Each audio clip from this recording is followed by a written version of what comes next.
10 miles off the coast of Aberdeen in Scotland, 5 turbines tower over the North Sea.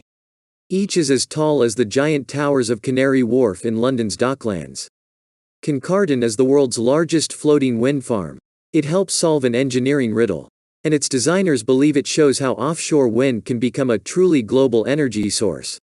In much of the world, the seabed takes a sudden dive close offshore, ruling out the use of conventional offshore wind turbines. These are built up from the seafloor on concrete foundations and can only be deployed in relatively shallow water, up to about 60 meters.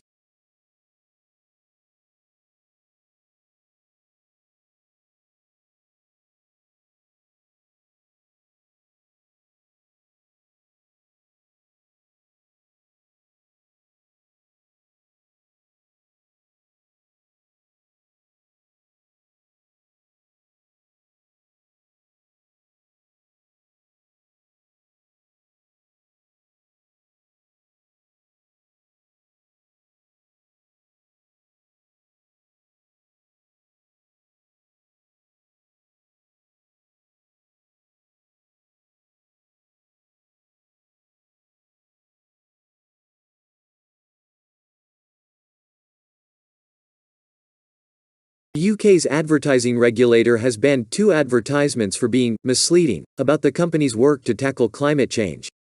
The Advertising Standards Authority, ASA, said the banking giant can no longer run the ads which promoted its plans to reduce harmful emissions. The watchdog said that the posters omitted material information. It marks the ASA's first action against a bank for so-called greenwashing. The financial sector has a responsibility to communicate its role in the low-carbon transition to raise public awareness and engage its customers.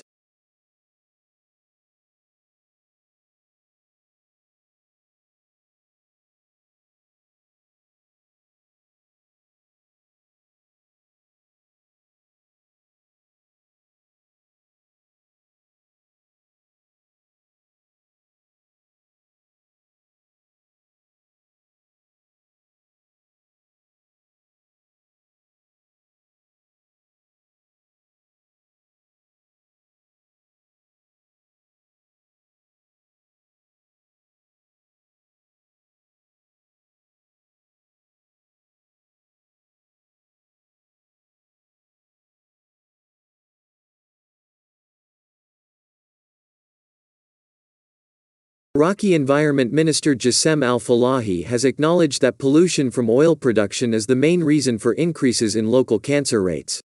His comments came after Arabic investigation revealed that communities living close to oil fields near Basra are at elevated risk of leukemia. These communities suspect gas flaring, the wasteful burning of gas released in oil drilling, is to blame. Flaring produces cancer-linked pollutants like benzene. The environment minister's comments, made the Hard Talk program, come despite a confidential order issued by the Iraqi Prime Minister, and seen by Arabic, banning its employees from speaking about health damage caused by pollution.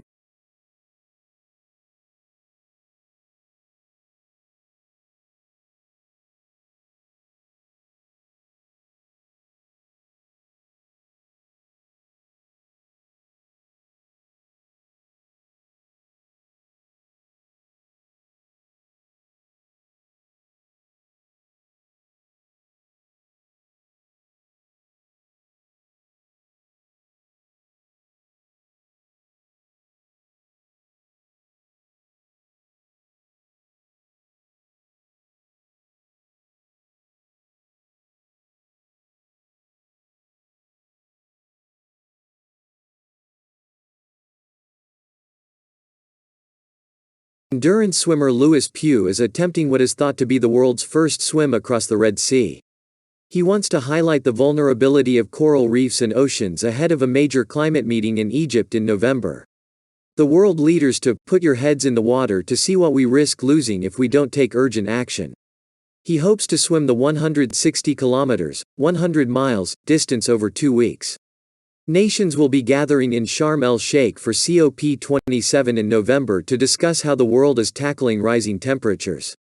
Mr. Pugh, a UN patron of the oceans, will face warm sea temperatures, very salty water, and long hours of exposure to the sun as he swims around 10 kilometers, 6 miles, a day.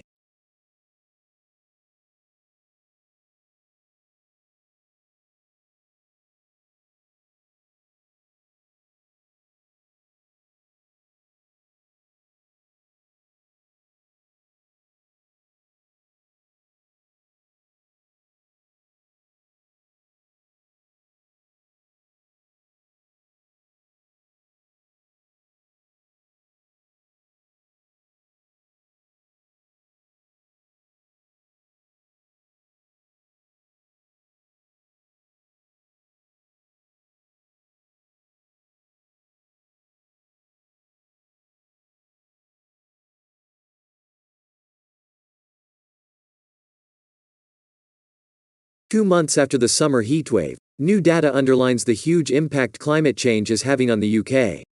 More than half of the UK's oldest active weather stations recorded their hottest day ever in 2022, according to Met Office data. New all-time highs were set at 56 of the 109 longest-standing stations during the July heatwave. One West Yorkshire village broke its previous record by a whopping 6.3 C. Scientists at the Met Office who carried out the analysis described this summer's extreme temperatures as a real indication of how our climate is changing. Temperatures passed 40 C, 104 F, for the first time, something virtually impossible without human-induced climate change, according to the Met Office.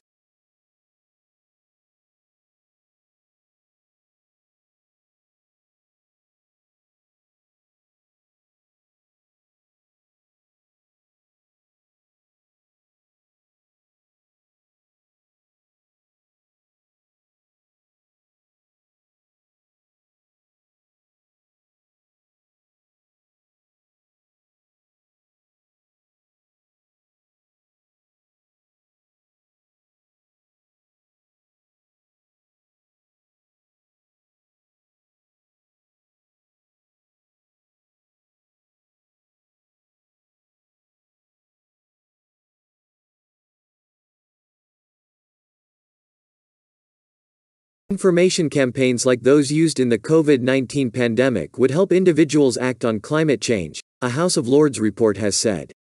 To meet climate goals, a third of cuts to UK emissions by 2035 must come from people changing their behaviour, it says. It calls the government's current approach seriously inadequate. In response, the government said it is fully committed to its legally binding net zero climate goals. The House of Lords report also advises government to financially support people to move to greener diets, transport and homes. But calls to drive behavior changes are at odds with Prime Minister Liz Truss's focus on not intervening in people's lives.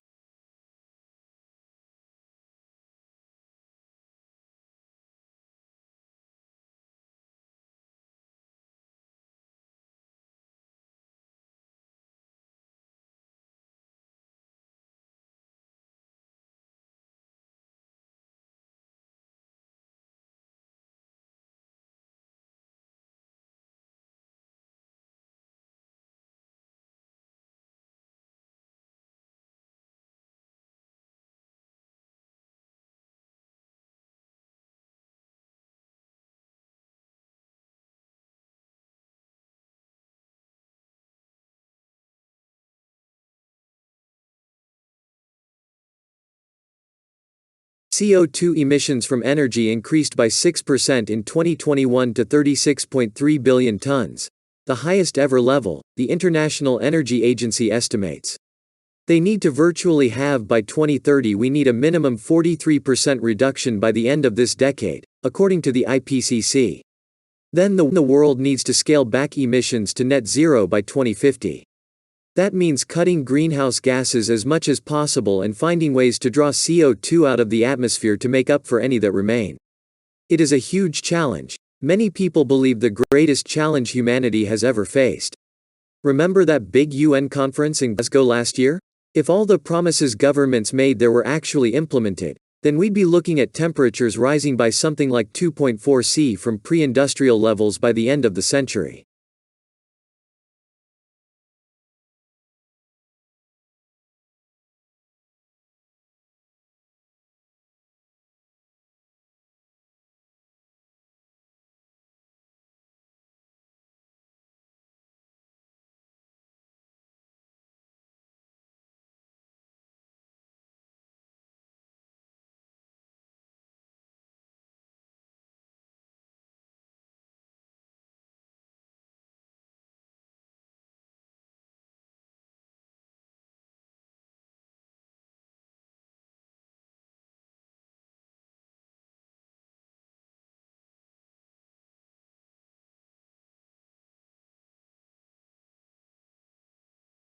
Climate is the average weather in a place over many years.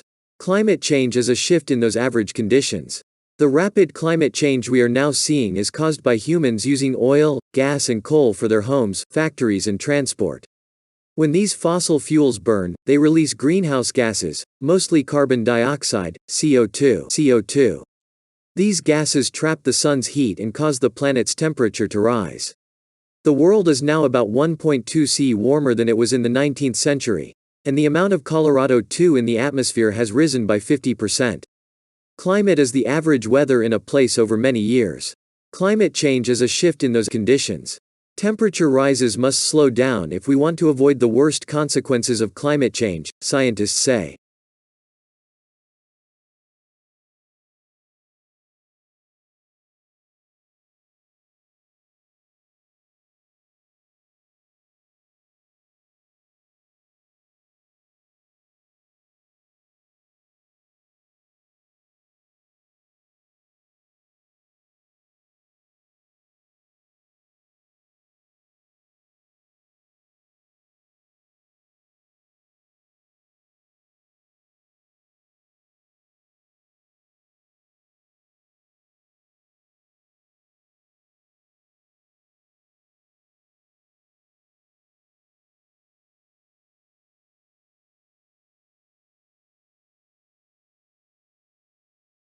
The planet has been warming rapidly since the dawn of the Industrial Revolution.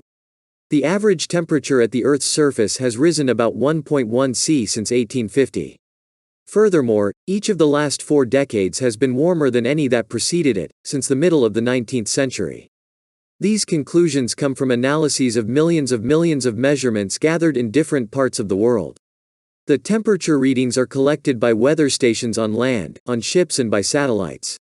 Multiple independent teams of scientists have reached the same result, a spike in temperatures coinciding with the onset of the industrial era.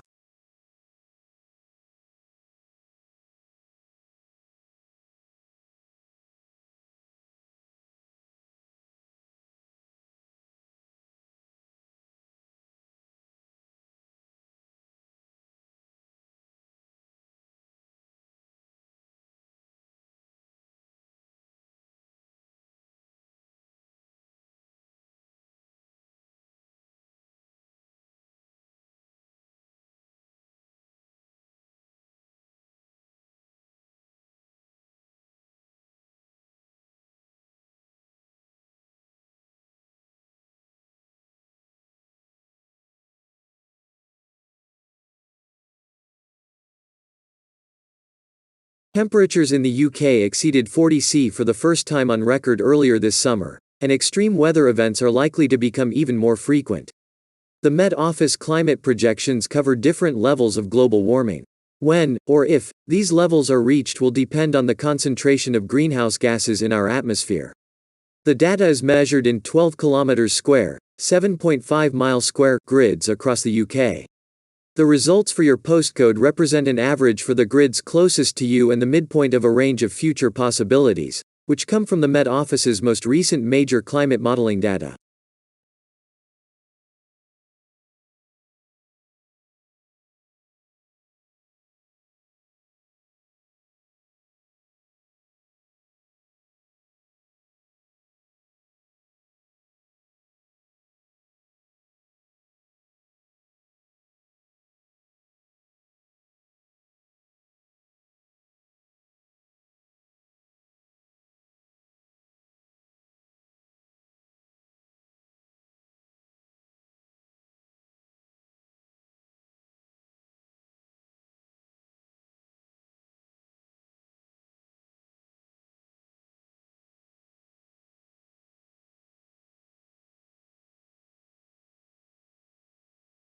About 80,000 Iranians and their supporters have marched in Berlin, German police say, in solidarity with ongoing protests in Iran. Saturday's rally in the German capital is believed to have been the biggest so far held by the Iranian diaspora. Iranians from across Europe chanted the slogan of the protesters, "Women, Life and Liberty." In Iran itself, protests triggered by the death of a young woman in custody have entered a 6th week. Mahsa Amini, 22, died after being arrested by morality police in Tehran on the 13th of September for allegedly wearing her headscarf too loosely. The police denied reports that she was beaten on the head with a baton and said she suffered a heart attack. On Saturday, gatherings were held in several world capitals including Washington, where thousands have been marching.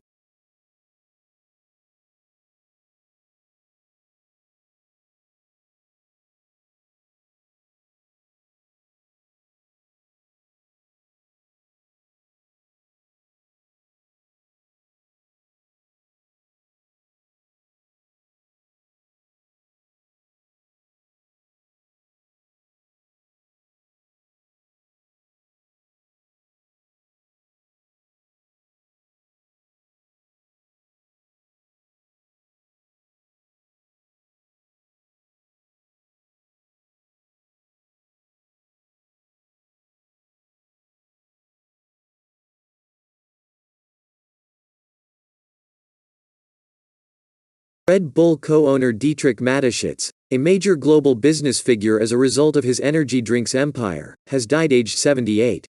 Mateschitz was the driving force behind the establishment of what became the global market leader in energy drinks.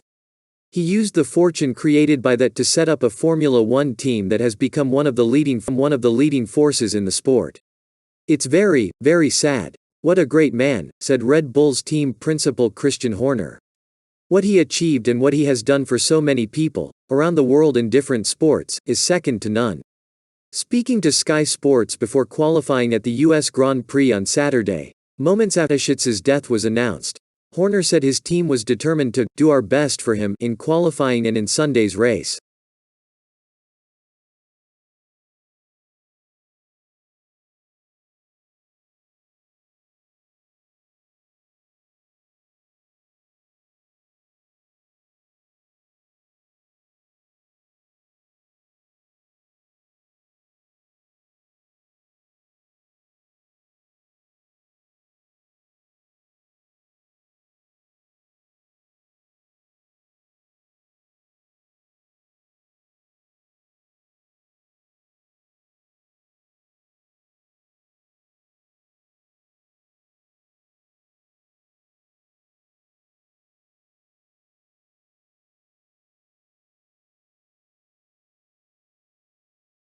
A congressional panel investigating last year's Capitol riot has issued a legal summons ordering former President Donald Trump to testify to lawmakers.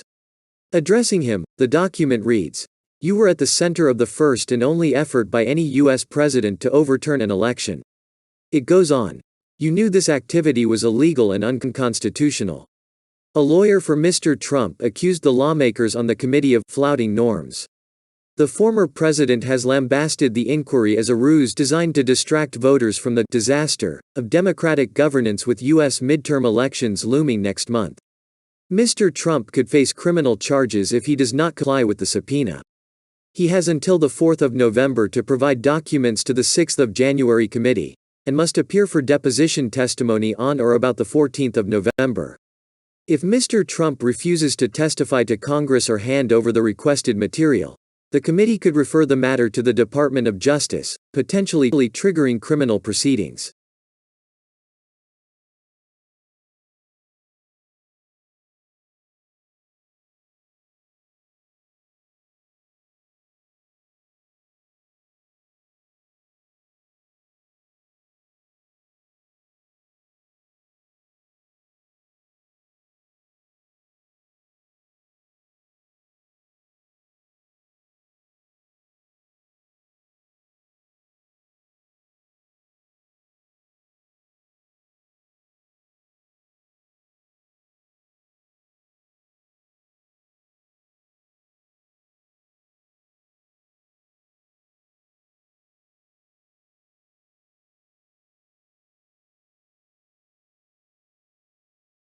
Italy's far-right leader Giorgia Meloni has formally accepted the job of forming the next government at the head of the country's most right-wing administration since World War II. She was greeted by President Sergio Mattarella, less than a month after her Brothers of Italy party won elections. Ms. Meloni and her allies saw him earlier, and declared they were ready to govern as quickly as possible. Italy's first female PM and her cabinet will be sworn in on Saturday. She takes over from a very different leader in Mario Draghi, who was brought in to run a country struggling to emerge from the effects of coronavirus and economic crisis. NATO member Italy is the EU's third biggest economy, and Ms. Meloni has sought to assure its Western allies that nothing will change in its foreign policy.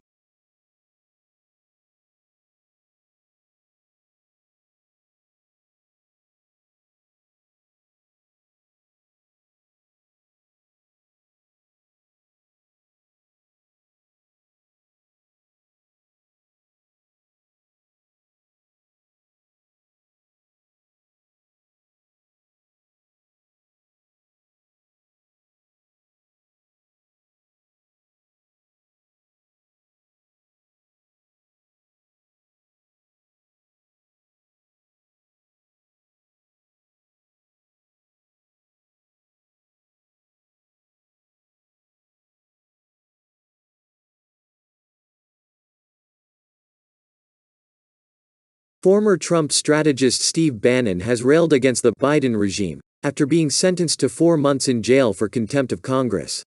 Bannon, 68, was convicted in July on 2 counts, for refusing to provide either testimony or documents to a committee probing the 6 January 2021 riot at the U.S. Capitol. In addition to the jail time, Bannon must also now pay a fine of $6,500, £5,833. He has denied any criminal wrongdoing. Judge Carl Nichols said that Bannon would be released for the time being, while any appeal to the sentence is resolved. "Today was my judgment day by the judge," he told reporters immediately following the sentencing. "We will have a vigorous appeal." Referring to the upcoming midterm elections, he added, "On the 8th of November we are going to have judgment on the illegitimate Biden regime." Bannon has repeatedly made similar statements in the past and falsely claimed that Donald Trump won the 2020 presidential election.